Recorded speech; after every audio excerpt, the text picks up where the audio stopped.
Bismillahirrahmanirrahim.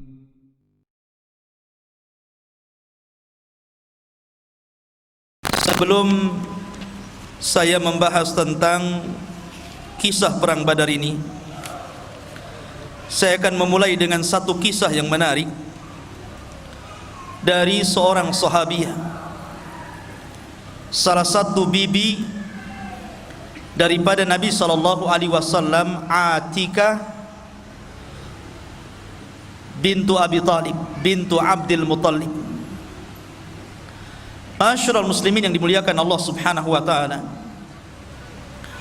kita tahu bahwa disebutkan dalam sebuah riwayat yang sahih tentang kisah mimpinya Atikah radhiyallahu anha. Jadi suatu ketika, ikhwah fillah muliakan Allah Subhanahu wa taala, Atikah ini bermimpi dengan mimpi yang sangat aneh sekali.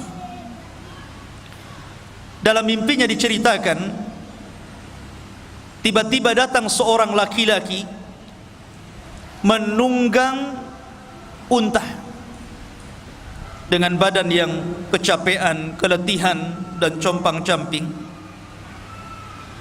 Tiba-tiba dia berteriak di atas bukit, memanggil-manggil seluruh orang-orang Quraisy. Laki-laki ini mengatakan, "Infiru ya ahlal ghudur ila masari'ikum fi thalath." Apa katanya? Keluarlah kalian, larilah kalian menuju tempat kehancuran kalian dalam tempo 3 hari ini. Ketika itu Atikah bermimpi dan menceritakan mimpinya kepada saudaranya Abbas bin Abdul Muttalib. Dia mengatakan, "Wahai Abbas, semalam aku bermimpi aneh. Tetapi saya minta syarat kepadamu agar jangan kau ceritakan mimpi ini kepada siapapun. Karena kalau seandainya orang-orang Quraisy tahu, maka jangan-jangan mereka akan menyakiti aku dan keluargaku." Kemudian Abbas pun mengatakan, "Mimpi apa itu?" Maka Atikah mulai menceritakan mimpinya.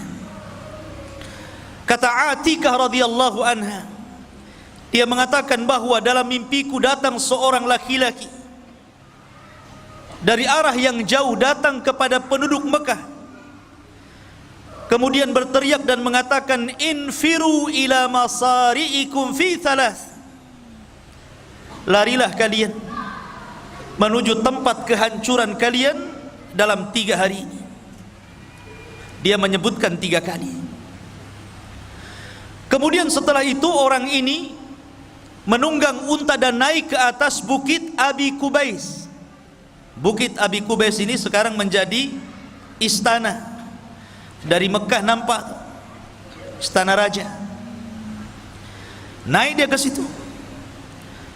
Kemudian di atas bukit dia berteriak lagi dengan teriakan yang sama, "Wahai penduduk Quraisy, larilah kalian ke tempat kehancuran kalian dalam 3 hari ini." Setelah itu kemudian unta ini menendang batu, kemudian batunya menggelinding ke bawah, sampai di bawah hancur batu ini, dan setiap kepingannya kemudian melesat. Tidak ada satupun rumah dari rumah-rumah Quraisy melainkan lesatan kerikilnya masuk ke dalamnya. Kemudian turun dia. Setelah turun, naik ke atas Ka'bah. Cemana itu unta naik ke atas Ka'bah? Ini kan mimpi. Namanya mimpi bisa saja kan. Kalau kenyataan unta kan gak bisa loncat, apalagi Ka'bah tinggi. Mimpi, kayak antum mimpi bisa terbang.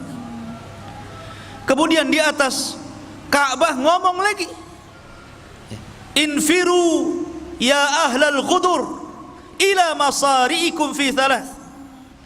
Larilah kalian, wahai orang-orang yang berkhianat, maksudnya orang-orang Quraisy, ke tempat kehancuran kalian dalam 3 hari ini. Abbas ketika mendengar mimpi ini aneh, ada apa ini? Maka Abbas pun mengatakan dan berjanji untuk tidak menghabarkan kepada siapapun. Kemudian suatu ketika Abbas ini berjalan, di tengah jalan berjumpa dengan Utbah bin Rabi', orang yang paling memusuhi Nabi SAW. Kemudian dia mengatakan, ya Utbah, kemari kamu. Ada apa wahai Abbas? Kemari. Aku mendengarkan dari saudariku Atika sebuah mimpi, tapi syaratnya jangan kau ceritakan ya. Ini khusus kamu dan saya saja. Kemudian Utbah ini penasaran, ada apa ini kok rahasia sekali. Kemudian diceritakan mimpi ini oleh Abbas, bagaimana Atika bermimpi ini. Abbas pun pergi. Kemudian Utbah pulang ke rumahnya.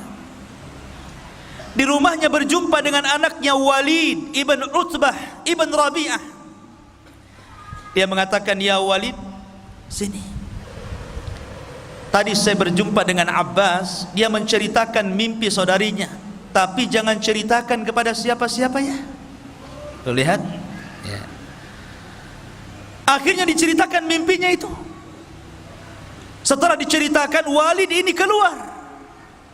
Rupanya berjumpa dengan kawannya yang sedang duduk di Ka'bah. Diceritakan sama, jangan ceritakan kepada siapa-siapa. Akhirnya menyebar. Dari kalimat jangan diceritakan kepada siapa-siapa, justru menyebar. Ini pelajaran ikhwan.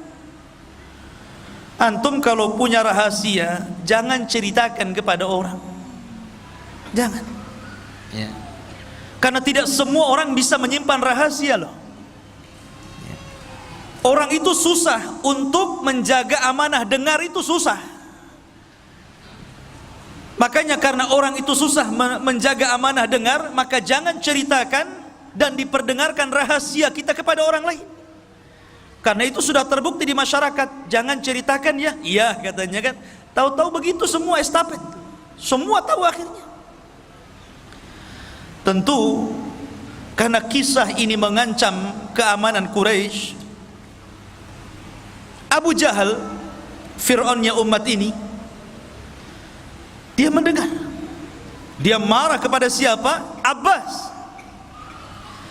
Maka kemudian ketika Abbas sedang bertawaf, karena di zaman jahiliyah juga ada haji, ada umrah, tetapi haji dan umrahnya tentu berbeda dengan haji yang kita laksanakan secara tata cara syariatnya. Mereka menyembah berhala, mereka bersiul-siul, bertepuk tangan, bernyanyi-nyanyi. Makanya kalau antum sedang haji, sedang umrah, jangan nyanyi ya. Lah ikhwah fillah muliakan Allah Subhanahu wa taala. Maka kemudian